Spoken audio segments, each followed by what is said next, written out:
Fala pessoal, sejam bem-vindos ao Cruzado Direito, meu nome é Max, eu sei que faz tempo que eu não gravo vídeo aqui no canal, mas, bom, vamos lá. Para começar o tema desse assunto aqui, do título do vídeo, eu preciso citar uma postagem do professor Olavo, que já tem uns bons 3 meses, 4 talvez, que é o seguinte, abre aspas, em menos de 2 anos o Brasil será uma ditadura chavista contra a qual o povo, tal como acontece na Venezuela, nada poderá fazer. Não se iludam com a possibilidade de reverter pelo voto o curso das coisas. Se a elite mandante sentir que suas perspectivas eleitorais não são das melhores, as eleições serão suspensas ou as chapas de direita proibidas, tudo sob os pretextos mais lindamente democráticos, fecha aspas. O que o professor Olavo está dizendo aqui é basicamente, e é algo que não dá para discordar, é que pela via política toda a ação é inócua, acabou, não tem mais como agir politicamente, entendeu? Esse negócio de fazer manifestação, de tentar pressionar seu deputado, tentar pressionar senador, prefeito, governador, inútil, não tem efeito nenhum, não tem eficácia nenhuma. Por uma razão muito simples. Hoje a gente vive não uma ditadura. Eu não gosto dessa palavra ditadura porque por causa do imaginário da população em relação a esse termo. Eu já expliquei para vocês aqui no canal, quem me acompanha sabe, que algumas palavras têm significado emocional. E ditadura é uma dessas. Quando você fala ditadura, o que as pessoas entendem é 1964. O que eles pensam é tanque na rua, aquela foto daquele cara com a mão pra cima caindo no meio-fio, a polícia vindo atrás batendo o cara, Caetano Veloso tocando Caminhando contra o Vento, sem lenço, sem documento. É esse tipo de coisa que as pessoas pensam. E é o que a gente vive hoje? Não. Se não é o que a gente vive hoje, as pessoas vão achar, não, é um exagero você dizer que é uma ditadura. Portanto, você precisa usar um outro termo. E o termo que eu acho mais adequado é a autocracia do judiciário. Por quê? A gente, obviamente, vai ter que explicar, mas o judiciário, ele governa a si próprio e indiretamente os outros poderes. Diretamente a si e indiretamente os outros poderes. E isso é até fácil de provar. O judiciário, ele... o STF, né, no caso mais específico, que é o supremo órgão do judiciário, e eu entendo como o supremo órgão da nação, ele regula o próprio judiciário, né, ele cria suas próprias leis internas, mas também o poder executivo e o legislativo, ele está sob chancela. Assim, é igual aquela piada que a gente diz que em casa nós homens damos a última palavra, né? E a última palavra é sim, senhora. Porque o que acontece com o legislativo e com o executivo é precisamente a mesma coisa. O STF não dá a última palavra, quem dá são os dois órgãos. E a última palavra é sim, senhores, em especial sim, senhor Alexandre de Moraes. Porque o que deveria abalizar a ação do STF deveria ser a Constituição. A Constituição deveria ser aquilo que delimita a ação deles, né? Quando ela diz uma coisa, eles não podem passar dali, só que não é o que acontece hoje. Para citar um exemplo, existe uma lei que diz que dentro das limitações do órgão do STF, ou seja, dentro do prédio do STF, se ocorre um crime lá dentro, o STF pode processar e julgar. Só que aí, naquele negócio lá do fim do mundo, né, no inquérito do fim do mundo, o STF precisava processar e julgar pessoas que eles não gostavam. Alan dos Santos, o Oswaldo Eustáquio e tantas outras pessoas aí, um monte de jornalistas. Para ele arrumar essa justificativa para poder ele sair, entrando na casa dos outros, invadindo, pegando os bens, Bernardo Kister também dançou, pegando seus bens e tal, o Barroso fez a seguinte interpretação, ele disse assim, olha, o STF pode processar e julgar tudo que está dentro de sua delimitação física, né? Aí o STF tem site na internet? Tem. Então o STF está na internet também.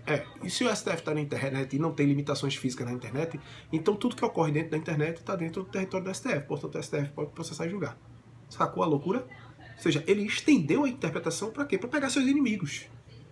Assim como fizeram agora, o Alexandre de Moraes fez agora com o Daniel Silveira. Nesse caso, deveria ser assim. Acabou a discussão, né, gente? Acabou, vamos admitir todo mundo. Quem manda no Brasil é o STF. O Bolsonaro é um presidente folclórico. O legislativo está aí só de enfeite. Porque no final, só para fazer aquilo que o STF permite. Porque o que ocorre hoje em dia é literalmente isso. O que ocorre é isso. Os deputados e senadores, eles só podem ser presos em flagrante por crimes inafiançáveis. E eles não podem ser processados por palavras, votos e opiniões. Não podem. O deputado ele tem imunidade para isso. O Daniel Silveira foi lá e emitiu uma opinião que o STF não gostou. O Alexandre de Moraes não gostou. O que foi que ele fez? Ele fez assim, eu vou criar um novo tipo jurídico. É um mandato de segurança, um mandato de prisão em flagrante. Porque, veja, se eu faço um mandato, assim, ó, prenda-se fulano de tal, é porque não tá em flagrante, pô. Porque não tem como, assim, eu tô vendo o cara cometendo crime e eu ao mesmo tempo tô redigindo o mandato aqui, já tô mandando e prender em flagrante. Não é assim. Ou você prende em flagrante ou você faz um mandato de prisão. Só que aí ele criou um novo. Por quê? Porque se ele fizesse um simples mandato, não podia, porque o deputado só pode ser preso em flagrante. Mas qual foi o argumento dele? Ele botou o vídeo na internet. Se está na internet, o crime está sendo cometido agora. Qual é o crime? De opinião. Não, o crime é de segurança nacional. É inafiançável. Aí o que foi que ele fez? Isso significa que, se o vídeo está na internet, o crime está sendo cometido em flagrante eterno. Ou seja, uma pessoa que foi... Um cara que está foragido desde 1994, tem um vídeo na internet dele matando a pessoa, ele está em flagrante até hoje. Porque está na internet. Não é isso? Pela lógica do Alexandre de Moraes, é isso. O vídeo está na internet, está em flagrante. Aí ele fez isso para quê? Para pegar um inimigo. Qual é o inimigo? Um deputado da base aliada do presidente Jair Bolsonaro. E por que eu estou dizendo isso? Porque Vadir Damoes, que é um senador, se não me engano, do PT, ele já disse que tem que fechar o STF, aquele é um bando de corrupto, não sei o que. Aconteceu o que com ele? Nada. Por quê? Porque deputados e senadores têm imunidade parlamentar. Nessa hora vale. Entendeu agora? O que o legislativo... Aí depois o negócio foi pra Câmara. Quando chegou na Câmara, o que foi que os deputados fizeram? Não, tá certo mesmo, tem que prender o Daniel. Fazer o quê, né? Por que eles fizeram isso? Porque a única função do legislativo e do executivo é dar a última palavra, tá? Como a gente dá a última palavra em casa. É dizer sim, senhora, em casa, né? Em casa a mulher manda a gente lavar os pratos, a gente diz, eu vou lavar sim, senhora. Ou seja, a nossa última palavra. No caso do legislativo e do executivo, é precisamente isso. A função deles é dizer sim, senhor, STF. E por que eu estou dizendo que é uma autocracia? Porque além da atuação do STF não ser limitada pela Constituição, que em situações normais de temperatura e pressão seria isso. O STF só julgaria casos que fossem de encontro à Constituição, só quando chegasse. E que chegasse no Superior Tribunal de Justiça e não deu, e tá batendo a Constituição, o STF intervém. Só que não é o que acontece. O STF intervém em qualquer coisa hoje em dia. Qualquer briga safada, briga de vizinho. Se for dois vizinhos ricos, vai bater no STF. E quando chega no STF, dependendo de quem for, o vizinho e tal, dependendo de que partido você passa parte, aquele somebody love e tal, a gente se ajeita, a gente vê o que é que acontece. E os ministros do STF, eles prendem quem eles querem, né? Como aconteceu, o Lewandowski chegou lá, já citei o caso do Daniel Silveira, o Lewandowski estava lá no avião, o avião já ia sair, e o cara disse assim, o passageiro disse, ministro, o STF é uma vergonha. O ministro fez assim, se você sair de novo, eu prendo você. Aí o cara disse, o STF é uma vergonha. Aí ele fez, para esse avião, chama a Polícia Federal que esse cara tá preso. E o cara ficou preso. Oswaldo Eustáquio tá paraplégico, Sarah Winter tá usando tornozeleira, Alan dos Santos tá refugiado, os irmãos Weintraub, 2 ministros tiveram que ir embora do país, porque o STF tá perseguindo os caras. Aí assim, se alguém ainda tem dúvida que estamos numa autocracia do judiciário, bicho, vai mais uma. O presidente Jair Bolsonaro disse que iria fazer quarentena vertical, quando o pessoal vê que essa história de mocoronga-vírus.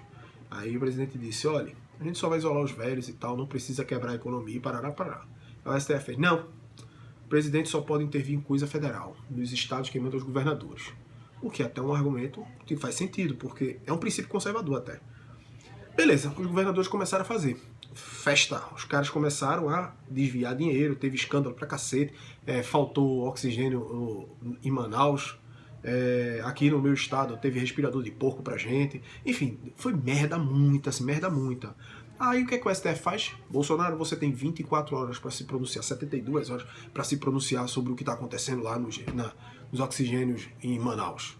Aí, ou seja, o STF disse assim, eu te proibi de fazer alguma coisa, mas agora tu vai ter que dar um parecer. E o Bolsonaro tem que fazer o quê? Dar um parecer. Por quê? Porque quem manda não é o Bolsonaro. Portanto, se você reeleger, sabe esses papos dos vídeos do Kim Paim, que eu até gosto do canal dele e tal, mas não serve mais pra nada. Se você reelege Bolsonaro, vai tentar de quê? Quem manda é o STF. Toda vez que alguma pauta for de encontro à agenda esquerda, à agenda revolucionária, os caras vão jogar pro STF. Porra, o Rede é um partido que tem mais advogado do que deputado. Pra quê? Pra judicializar tudo. Jogar no STF, o STF vai lá e não. Como aconteceu com as pautas de campanha. Hoje, quando a gente vai votar, o professor lá falou aqui, as eleições serão suspensas. Elas não precisam ser suspensas. Basta chegar lá na votação e o Barroso dar o resultado. Quando ele der, como é que a gente vai saber que aquele voto que a gente deu para aquele fulano tal foi para aquele cara mesmo? Barroso vai dizer, confia no pai, o pai tá dizendo, porque não tem como auditar. E de acordo com o próprio Barroso, é impossível auditar. Ou foi Barroso ou foi esqueci o nome daquele, Gilmar Mendes, que disse que é impossível ter voto auditável. O que é uma contradição de termo, né? Porque já houve uma época que teve voto auditável. O que a gente está querendo é o seguinte, ter um voto, uma cédula que sai automaticamente e seja colocada lá para confirmar depois, para depois a gente olhar, deu quantos votos para fulano? Tanto. E aqui no papel deu tanto. Tanto. Porque a gente vai ver na hora, eu vou ver com os meus olhos, vou saber que o meu voto foi em fulano e tal. Mas não dá para fazer isso. A gente tem que confiar na ação desses caras que dão sempre a última palavra, né? Que não a última palavra não, como eu brinquei, quem dá a última palavra é o subalterno, né? Ou seja, nós não elegemos quem manda no país, aquele grupo de altíssimos prendem quem eles quiserem, e as nossas liberdades hoje são concessões, né? Porque quando a população perdeu o direito de ir e vir, porque se o direito de ir e vir é um direito humano, é inerente ao fato de eu ser uma pessoa, o Estado não pode desligar. Mas ele desliga quando quer. Ah, agora tá quarentena, o vírus só roda depois das 8 horas da noite, o vírus roda antes, o vírus só roda nos ônibus lotados, não roda, mas nas praias aí roda e tal. Quando o Estado fez isso, ele mostrou pra gente que a nossa liberdade não é um direito, é uma concessão, ele dá quando quiser. E o pior, com a chancela do altíssimo, supremíssimo STF, lagostíssimo. Aí, meu velho, é uma verdade incômoda, eu sei que vocês não gostam de ouvir isso, mas não existe isso de ação política mais. Se você quiser fazer alguma coisa pelo seu país, você recua e vai estudar. E estudar em si não é uma ação não, entendeu? Estudar é só para entender o que está acontecendo, para ver se vai ter algo que se possa fazer. Mas hoje não há nada politicamente que se possa fazer. Eu não queria dar essa notícia triste, mas é assim que as coisas são, entendeu? Então é isso, meu irmão. Forte abraço para todo mundo e até a próxima.